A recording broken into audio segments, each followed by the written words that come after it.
Hello दोस्तों, कैसे हो आप लोग। Welcome back to the channel live life easy. अगर पिछला व्लॉग देखा था तो थोड़ा सा उससे आइडिया होगा, बाकी मैं बता देती हूँ कि आज जाना है हल्दी और मेहंदी के फंक्शन में। तो बच्चे कल शाम चले गए थे। अब उनके जाने के बाद कपड़ों के अलावा जो एक्सेसरीज़ चाहिए होती हैं, उनके क्लिप्स वगैरह हैं, वो उनके फ़ोन आ रहे थे कि मम्मी ये और डालते लाना। तो मैंने ये मेकअप ऑर्गेनाइज़र ना लगभग 1.5 साल पहले ख़रीदा था, लेकिन ट्रिप में ही यूज़ होता है। तो इसमें सारा सामान मैंने रखा मेकअप का, टचअप का, उनके लिए ही मेन, क्योंकि मेरा तो अभी सुबह मेकअप जो मैंने कर लिया वो रात तक एज इट इज़ रहेगा, कहीं नहीं जाने का।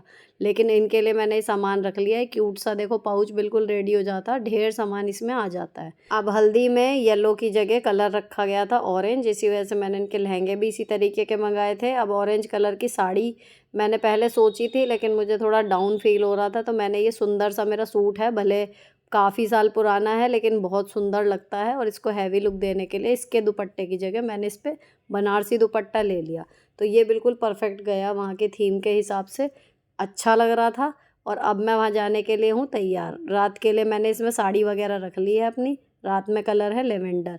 अब यहाँ की लाइट्स बंद करके फिर हम लोग निकल गए। अब मैं पहुँच गई थी अपने ससुराल में। तो ये तीनों लहंगे पहन चुकी थी, फिर इनके मैंने हेयर स्टाइल वगैरह करे, थोड़ा बहुत अगर मेकअप में ज़रूरत थी तो मैंने मदद करी है, बाकी मेकअप इन्होंने खुद कर लिया था, बस हेयर स्टाइल मैंने बनाया। और यहाँ ये सामने वाला घर बिल्कुल डेकोरेट हुआ हुआ है बढ़िया सा। अब यहाँ पर जो इन्होंने टाइम दिया था 2 बजे का, लेकिन इनका जो फंक्शन शुरू हुआ लगभग 4:30 हो गए थे जब भाभी ने आवाज़ लगाई है। फिर फाइनली चलो शुरू हुआ, तो यहाँ पर डांस वगैरह शुरू हो गया। टाइम काफ़ी हो चुका था, फिर शाम का भी काम करना था, तो डांस इस टाइम पे लिमिटेड ही हुआ, थोड़ा थोड़ा सबने कर लिया। अब मेरा और भाभी का तो रहता है देवरानी जेठानी बहन वाला, और इन तीनों का रहता है बहनों वाला।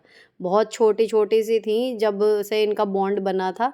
तो यहाँ पर हमने थोड़े थोड़े से जो भी मूवमेंट्स हो पाए, तबीयत और समय की कमी के चलते, उतने क्रिएट करने की कोशिश करी। अच्छी बात ये है कि क्रिएट हो भी गए। तो हमारी चेहरे की खुशी देखते ही बन रही है इस टाइम पे। तो अभी मैं क्लिप देख रही हूँ तो मुझे बहुत अच्छा लग रहा है।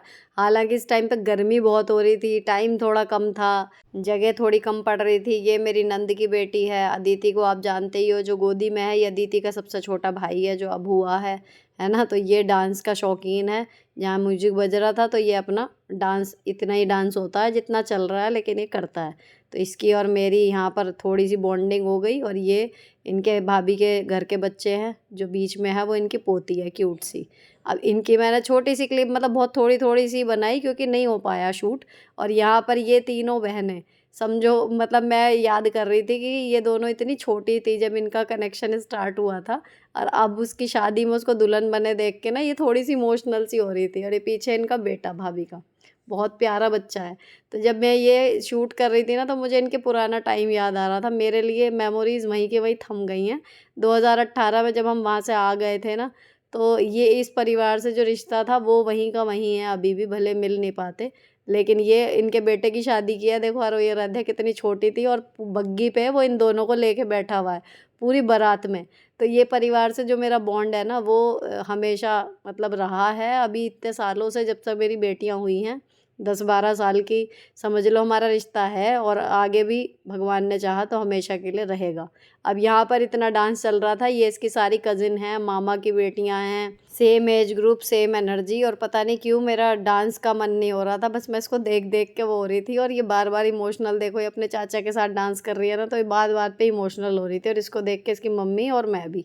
तो मतलब एक अजीब सा मोमेंट था बेटी की शादी वाले में ना। मुझे लगता है मैं इंजॉय नहीं कर पाती ढंग से। एक वो रहता है अजीब सा कि लड़की चली जाएगी, और कहीं ना कहीं अब जैसे बेटियां बड़ी हो रही हैं तो दूसरे की बेटी भी जा रही होती है ना, तो पता नहीं क्यों अपनी बेटियों का भी वो टाइम याद आता है। तो थोड़ा सा इंजॉयमेंट मतलब कम हो जाता है बेटियों की शादी में, थोड़ा सा एक इमोशनल वो ज़्यादा मुझे लगता है फ़ील होता है। तो अब यहाँ पर ये हल्दी के जो शॉट्स हैं ये क्रिएट करने की कोशिश हो रही है।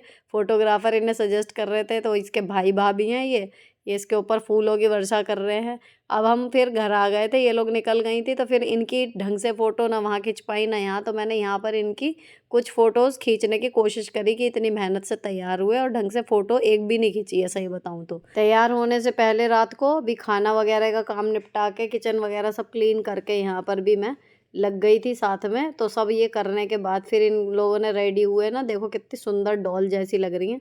उसके बाद फिर हम ढोलक बजाने के हिसाब से हम निकल गए। तो मेरी सास है, ये मेरी देवरानी है जो अब आई हैं, और हम वहाँ पे गए हैं। तो यहाँ मेहंदी का फंक्शन शुरू हो गया था। तो कीर्ति के तो जो ये दुल्हन है इसके तो लग गई थी टाइम से।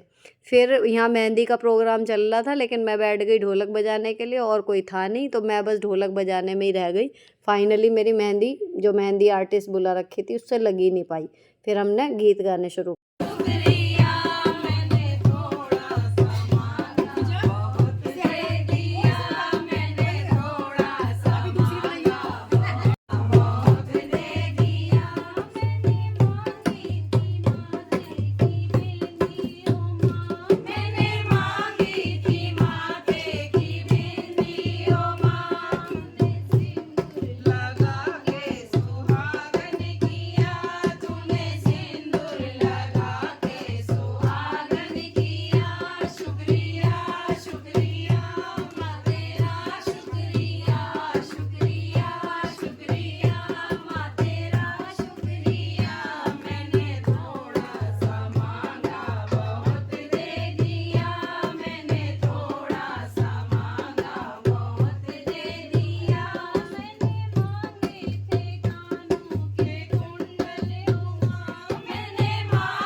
ये देखो हमने कल लगवा चुके हैं। हम कल लगवा चुके हैं। आज ही दिखाओ ताजी मेहंदी वाला हाथ हेलो दिखाओ। गाइस, हमने कल लगवाई थी ये मेहंदी। देखिए इतनी इंस्टेंट वाली मेहंदी है कि ये आज हमारा साथ छोड़ती जा रही है। अब मेरे तो मेहंदी आर्टिस्ट से तो लगनी नहीं थी, मैंने अपने आप ही लगाई, क्योंकि सब लोग डांस में बिजी हो गए थे। वही अपना सिंपल लगा के, खैर ये दिन ख़त्म हुआ। फिर मैं आके सो गई। अगले दिन थी अक्षय तृतीया। तो सुबह ही मेरे हस्बैंड आ गए थे मुझे लेने के लिए। चारों बच्चे मेरे साथ ही आ रहे हैं, क्योंकि मेरा निर्जल व्रत रहता है, तो मुझे नाश्ता नहीं करना था, कुछ नहीं करना था, और घर जाके मुझे सफाई करके देन पूजा की तैयारी करनी थी। तो मैंने वहाँ देर नहीं लगाई। अब ये चारों यहीं पर नाश्ता कर लेंगे, तो जो खाएंगे वो बन जाएगा। उस हिसाब से थे मेरे हस्बैंड कि संडे था, वही देखते हैं उस टाइम पे किचन। तो ब्रेड बटर और मैगी की बात हुई कि ये हो जाएगा, है ना। और मैं यहाँ पे आ गई थी, इस साड़ी को देख देख के खुश हो रही थी। देखो लिनन में है, सुंदर एकदम इंस्टेंट ये तैयार हो गई। फॉल पीको वगैरह मैंने सब करा ली थी, क्योंकि लेवेंडर के हिसाब से इसका कलर जा रहा था। तो ये आपको मैं अलग से इसकी दोबारा से पहन के तैयार होंगी, रील्स में शेयर करूँगी, और अगर इसमें आइडिया नहीं लगाओ। फिलहाल इसका मैंने लिंक डिस्क्रिप्शन में दे दिया है। 451 रुपये की मात्र आज ये शो कर रही थी सिर्फ। अब साड़ी चेंज करके मैंने गाउन पहन लिया था, ताकि मैं इजीली सफाई कर सकूं। और निर्जल व्रत में गर्मियों में बस एक चीज़ वही होती है, जैसे करवा चौथ में होता है ना, कि एनर्जी बचा के रखनी है। तो मम्मी बल्कि कह रही थी जब मैं वहाँ से आ रही थी कि ताई जी का व्रत रहेगा तो तुम लोग सफाई में हेल्प करवा देना। मैंने यही बोला था, इतने इनसे कह के करवाऊँगी, उसमें मेरा गला ज़्यादा सूखेगा, मैं आराम से धीरे धीरे खुद कर लूँगी। और उसी को मैंने पकड़ा भी। अब इनकी फरमाइश के अनुसार ब्रेड की वो आई है, और बटर आया है, और मैगी का पैकेट आया। तो ब्रेड बटर और मैगी, ये सेकंड का नाश्ता इन्होंने फरमाइश करी, तो वो यहाँ पर बनेगा। सेकती रहेंगी, इतना काम मेरी बेटियाँ भी कर लेती हैं खुद ही। चाय वगैरह जिसको जो पीनी होगी, मतलब इसमें मुझे किचन में अब कुछ करने की ज़रूरत नहीं है।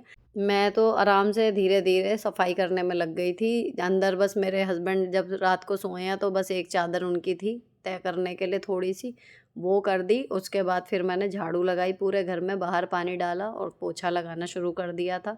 इतने एक एक करके बच्चे नहाते जा रहे हैं, और नाश्ते का काम भी चलता जा रहा है। तो सारे काम एक साथ चल रहे हैं। अब जो एक काम बढ़ा हुआ है, सही बताऊं तो डस्टिंग मैं अक्सर शाम को करती हूँ, या फिर रूटीन मैंने यही बनाया है कि एक दिन छोड़ के अगर मैं एक दिन डस्टिंग करती हूँ, तो मेरे घर में आराम से काम चल जाता है। ठीक है, बस ये अगर टेबल को छोड़ दे, बीच वाली को, ये जल्दी गंदी हो जाती है। बाकी जगह पे अगर मैं एक दिन छोड़ के एक दिन करती हूँ, तो मेरा घर बिल्कुल सही लगता है। तो अब जो मौसम चल रहा है, हवा जो चल रही है, वो इतना बुरा हाल हो रखा है कि जिधर भी देखो धूल का गुबार है। इस वजह से डेली ही अगर करनी है तो हो जाएगी, नहीं तो ये हालत हो रही थी कि जैसे पता नहीं कब से सफाई हुई नहीं है। तो अब मैं कल जब मैं गई हूँ करके, तो मैं सुबह सारी सफाई करके शूट वगैरह निपटा के अपना तब गई थी, है ना। मैंने यहाँ पर वीडियो शूट नहीं किया था, मैंने कल कपड़ों का शूट किया था, जितने भी हॉल वीडियो मुझे शूट करने थे, और फिर मैं वहाँ गई थी दोपहर में। लेकिन अब जब मैं आई हूँ तो ये लगाओ कि यहाँ पर इतनी धूल थी लॉबी में, शीशे पर, टेबल पर, टीवी यूनिट पर, सब जगह। तो मैं अब पहले पोछा लगा रही हूँ, उसके बाद फिर मैं डस्टिंग करूँगी। और इधर हो गया नाश्ता रेडी, मैगी बन गई है, चाय बन गई है जिसे जिसे पीनी है। एक एक करके बच्चे जो हैं वो नहा के आते जा रहे हैं, जो जो फ्री होता जा रहा है वो नाश्ता करता जा रहा है। ठीक है, अब मैं यहाँ पर बेसिन का शीशा साफ़ कर रही हूँ, क्योंकि आरोही मुल्तानी मिट्टी का पैक लगा रही है। आप लोग कई बार पूछ रहे थे ना कि मेरे बच्चे स्किन केयर में क्या कर रहे हैं, क्या नहीं कर रहे हैं। तो इसके जो ऑयली स्किन का आप लोग हमेशा पूछते थे ना कि मैं कुछ बताऊँ, मेरे दिमाग में ही नहीं आई इतने दिनों से। और हमेशा जब मैं हॉस्टल में थी ना, तब मैंने ये देखा था कि ऑयली स्किन वाले अगर सिंपल मुल्तानी मिट्टी गुलाब जल मिला के भी लगाती थी ना, वहाँ पे लड़कियाँ थीं डेली, तो उसी से ही उनकी स्किन बिल्कुल ठीक रहती थी। तो ऑयली के लिए पता नहीं क्यों इतने दिन से मेरे दिमाग में ये चीज़ आई क्यों नहीं, फ़िलहाल आई तो फिर मैंने आरोही को सजेस्ट करा। आजकल वो मुल्तानी मिट्टी लगा रही है गुलाब जल डाल के, एंड डेली लगा रही है, तो उससे इसकी स्किन में काफ़ी फ़र्क पड़ रहा है। और जो ऑयली स्किन की वजह से मुहासे वगैरह जो ना हो जाएं, अभी इसके दाने बढ़ गए थे क्योंकि ये ट्यूशन जाती है ना, तो मुंह कवर नहीं करके जा रही कहने के बाद भी, उस वजह से वो मेन जो लग रहा है वो बढ़ रहे हैं। तो उसके लिए इन्होंने अलग से फेस वॉश मेडिकेटेड भी एक ला के रखा है ना। वो तो अभी हुआ है, उससे अभी 2-3 दिन ही हुआ है, तो मैं उसको सजेस्ट नहीं कर रही अभी, इसीलिए नाम वगैरह पहले मैं रिज़ल्ट देख लूँ। लेकिन हाँ, मुल्तानी मिट्टी काम कर रही है अच्छे से।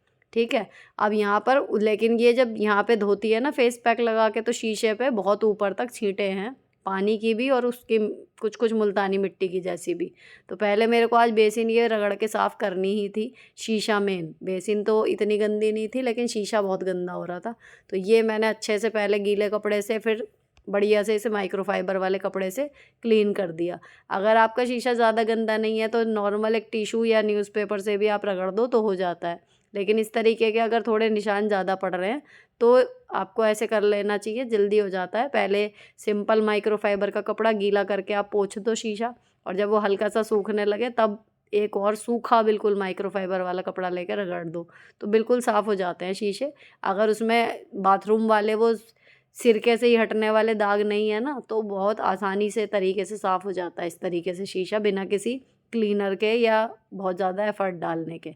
अब मैंने यहाँ सेंटर टेबल साफ़ कर दी थी इस टाइम पे, बस शायद आराध्या की 1 कप चाय रह गई थी बस, बाकी सब लोग नाश्ता कर चुके। तो फिर मैंने इस टेबल को साफ़ कर दिया।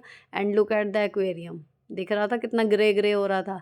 मतलब लॉबी मेरी एक बार में मैं साफ़ करती हूँ तो एक कोना पूरा हो जाता है, टीवी यूनिट और एक्वेरियम एक बार में, और उधर की सेंटर टेबल एक बार में। लेकिन आज मुझे हर एक चीज़ पोंछने के बाद ये कपड़ा धोना पड़ रहा था, इतनी ज़्यादा धूल सी हो गई थी।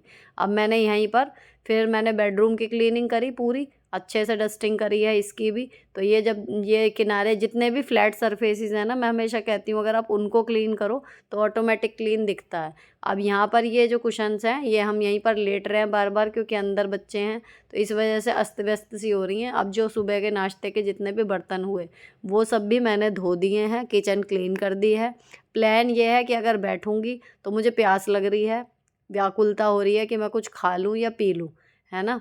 तो दिक्कत मतलब मुझे हर बार की अक्षय तृतीया से इस बार कहीं ज़्यादा हो रही है, लेकिन कोशिश कर रही हूँ कि जैसे हर बार पूरी हो जाती है हो जाए। अब मैंने सारा काम निपटा के सफाई का, फिर मैंने कपड़े निकाले प्रेस करने के लिए, इनको मैं नहा के पहनूँगी। कल रात तो मैं वहीं पर थी, तो वरना मैं अक्सर रात को ही सेट करके रखती हूँ कपड़े, क्योंकि सुबह एक काम ख़त्म होता है, सोचना हमें ही है कि क्या पहनना है क्या नहीं पहनना, तो वो अगर रात को सोच लो तो सुबह हौच पौच नहीं होती। अब मैंने ये प्रेस करके फिर एक चीज़ मैंने इस बार और शुरू करी। अक्सर मैं 11 बजे जो पूजा का टाइम होता था मैं तभी ये सारी चीज़ें करती थी तैयारी, तो वो करने में ही लगभग आप कितना भी जल्दी करो पौना घंटा के करीब लग जाता है पूजा की तैयारी में ही। तो आज मैंने ये समझ लो 10 बजे से शुरू कर दी थी, जैसे ही मेरे काम से निपटी कि मैं मंत्र पाठ जो है वो करूँगी। 10:50 से समझ लो अक्षय तृतीया की जो मुहूर्त था पूजा का वो शुरू हो रहा था। तो मैंने यही सोचा था कि जैसे ही मुहूर्त शुरू होगा उस टाइम पे मैं मंत्र पाठ शुरू करूँगी। ऊपर की प्रिपरेशन पहले ही कर लेती हूँ। तो 1.25 किलो चावल है, हल्दी रंगेंगे, इससे हल्दी से रंगेंगे, 1 आभूषण डालना है, 3 गोमती चक्र और 3 सुपारी। तो जो पिछले व्लॉग देख चुके हैं उनको ऑलरेडी पता है इसकी विधि, इस बार मेरी भतीजी ने भी किया था देख के। आप में से भी कई लोगों ने मेरी ये वाली पूजा देख के शुरू करी थी, जो मुझे कमेंट में अपडेट भी किया था। इस बार भी बताना अगर किसी ने करी है तो।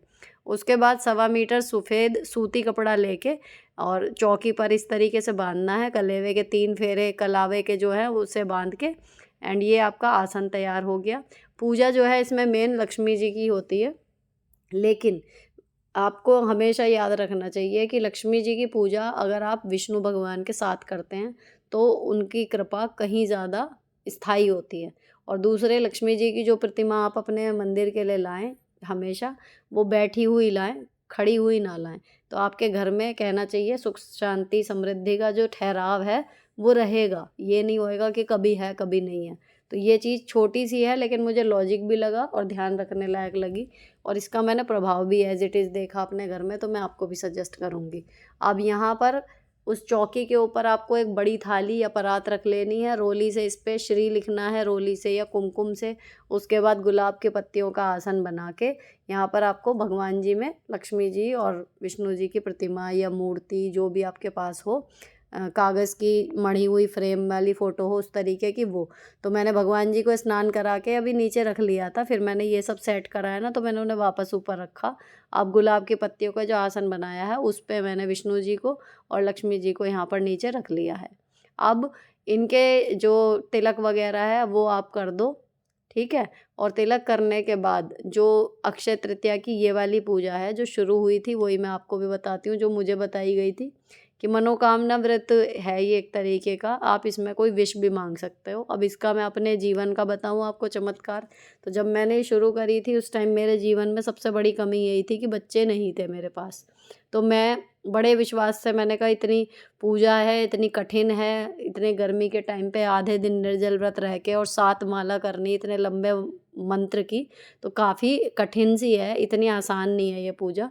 तो मुझे बड़ा विश्वास था कि मैं ये मनोकामना मांगूंगी और हो जाएगा। एग्जैक्ट 7 अक्षय तृतीया मैंने लगातार पूरी करी हैं जब मैं प्रेग्नेंट हुई थी, लेकिन 7 के बाद भी हुई ना, तो मैं आज भी धन्यवाद देती हूँ। और अब आप यकीन मानो, ये गुलाब का फूल आप रोली में छुआ के अपनी हथेली में रख के पूजा शुरू करने से पहले यहाँ पर अपनी मनोकामना मांगते हैं, जो मैं अब कर रही हूँ। अब मेरी मनोकामना की जगह सिर्फ़ और सिर्फ ग्रैटिट्यूड रहता है कि आपने इतना दिया है मुझे, बस अब उसे मेंटेन रखना है, अपना साथ हमेशा बनाए रखना, अपनी कृपा हमेशा बनाए रखना कि मैं हमेशा सद्मार्ग पर चलूँ, बस। मैंने ऐसी कोई चीज़, अब कहना चाहिए मांगनी ज़रूरत नहीं होती भगवान जी से, लेकिन हाँ, अगर आपकी लाइफ में कोई कमी है ऐसी जो आप नहीं पूरी कर सकते, तो ये माँ बाप हैं हमारे, इनसे मांगो। इनके पास कोई बजट की सीमा नहीं है, ये सब कुछ दे सकते हैं। बस आपके मांगने की इंटेंसिटी कितनी है और आप उसको, जो चीज़ मांग रहे हो उसे पाने के लिए जो आपके हिस्से की कोशिश है, क्या वो आप कर रहे हो, बस ये तसल्ली कर लो। उसके बाद वो दे ही देते हैं। तो अभी जब लगता है कि कोई ज़रूरत नहीं है, इतना कुछ उन्होंने दे रखा है, वो हमारे लिए पर्याप्त है, तो सिर्फ़ धन्यवाद देने के लिए भी पूजा पाठ ज़रूर करना चाहिए। ये नहीं है कि सिर्फ़ मांगने के लिए ही पूजा पाठ होता है ना? तो जब ज़रूरत है मांगो, जब ज़रूरत नहीं है, उन्होंने दे रखी हैं ऑलरेडी खुशियाँ, तो उन्हें धन्यवाद देने के लिए। लेकिन पूजा इस तरीके की, अगर कोई व्रत पूजा आप पकड़ते हो, तो मैं तो यही सलाह दूंगी कि विश पूरी हो भी जाए, उसके बाद भी उसको जहाँ तक हो सके कंटिन्यू रखो। अब ये मंत्र जो है वो मैं आपके साथ पहले शेयर कर चुकी, अगर कहोगे तो मैं कम्युनिटी पोस्ट में दोबारा डाल दूंगी या फिर पिंड कमेंट में लिख दूंगी। और इस मंत्र की आपको 7 माला करनी होती हैं। तो ये आपका समझिए कठिन समय शुरू होता है, क्योंकि अभी आप सुबह से निर्जल हैं, आपने एक रात पहले पानी पिया है, खाना खाया है, आप काम चुपचाप कर रहे हैं, तब तक ठीक है। लेकिन उसके बाद फिर मंत्र बोलते हुए जब आप बोलते हो ना, तो चाहे समय का हिसाब लगाओ 1.25 घंटे, चाहे माला गिनो 7, उतना ही टाइम लग जाता है, 5-7 मिनट इधर उधर होते हैं। तो मैं माला गिन के करती हूँ, 7 माला पूरी इस मंत्र की मैं करती हूँ। और हर मंत्र के बाद आपको ये हल्दी रंगे हुए चावल जो हैं वो थोड़े थोड़े हर मंत्र के साथ चढ़ाते जाने। हिसाब लगभग यही बैठता है, चावल और मंत्र ऑलमोस्ट एक साथ ही ख़त्म होते हैं। कभी होता है कि आपके 5-6 मंत्र रह गए, चावल थोड़े से रह गए, तो 1-1 2-2 दाने ही चढ़ा रहे हैं। या फिर कभी होता है कि मंत्र ख़त्म हो गए पूरे और 2-4 चम्मच चावल इसमें बच गए, तो वो आप बाद में इन पे चढ़ा दें जितने बचे हैं। अब ये वाला सारा सामान जो है इस तरीके से करते करते जब आपकी 7 माला होती हैं तब तक ये ख़त्म हो जाता है चढ़ाने में। और ये अब मेरी लास्ट माला देखो चढ़ रही है। और मतलब मैं बिल्कुल आज भारी पड़ा मुझे। मेरे हस्बैंड थे घर में तो आज मुझे बहुत सहारा रहा, क्योंकि उन्होंने सुबह का नाश्ते वगैरह का बच्चों के साथ कर ही लिया था। बच्चों को मैंने इस टाइम पे बेडरूम में भेज रखा है ताकि वो शोर ना मचाएं, क्योंकि मंत्र मुझे ऑलमोस्ट याद है तो मैं देख के नहीं बोलती, ऐसे ही बोलती हूँ। कई बार आँख भी बंद कर लेती हूँ, ऐसे ही हाथ चलते रहते हैं चढ़ाने में भी। और कई बार ये है कि मैं वैसे भी बोल रही हूँ तो डिस्टर्बेंस होता है ना, तो रिदम टूट जाता है। तो मैंने बच्चों को अंदर बेडरूम में खेलने के लिए भेजा हुआ है, लॉबी में कोई नहीं है। बस मेरे हस्बैंड थे जो बीच बीच में, अगर ट्राईपॉड पे जो फ़ोन रखा था उसमें कभी वीडियो चालू या बंद करनी थी तो वो करते जा रहे थे। ये भी मेरी एक हेल्प हो गई। और फिर मैंने आरती करी विष्णु जी की, लक्ष्मी जी की, उसके बाद यहाँ मेरी पूजा जो है वो समाप्त हो जाएगी। तो ये, अगर आप विष्णु जी को मानते हैं, अगर आप कहना चाहिए जीवन में सुख समृद्धि चाहते हैं, देखो पालनकर्ता जो है ना सृष्टि के, जो हमारे जीवन भर का जो टाइम होता है उसमें जो हमारे देखभाल करते हैं माता पिता बन के, वो जिम्मेदारी अगर आप थोड़ा पढ़ोगे तो वो विष्णु जी को ही दी गई है।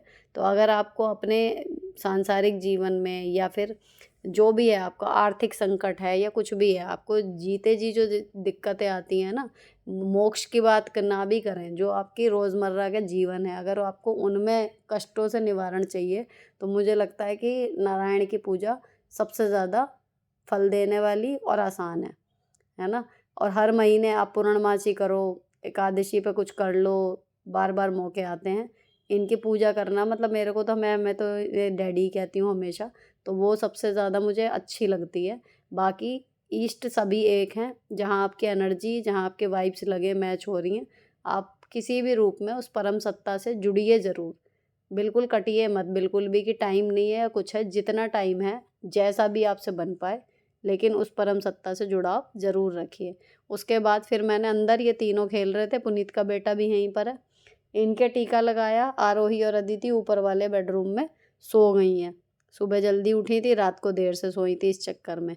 अब यहाँ मेरी पूजा जो है वो ख़त्म हो गई। मैंने इनको एक बार फिर से प्रणाम करा, इनको एक बार निहारा। अब ये दीपक में घी जो है वो ऑलमोस्ट ख़त्म हो गया है, मैंने इसे उठा के ऊपर चावलों के ऊपर ही रख दिया है।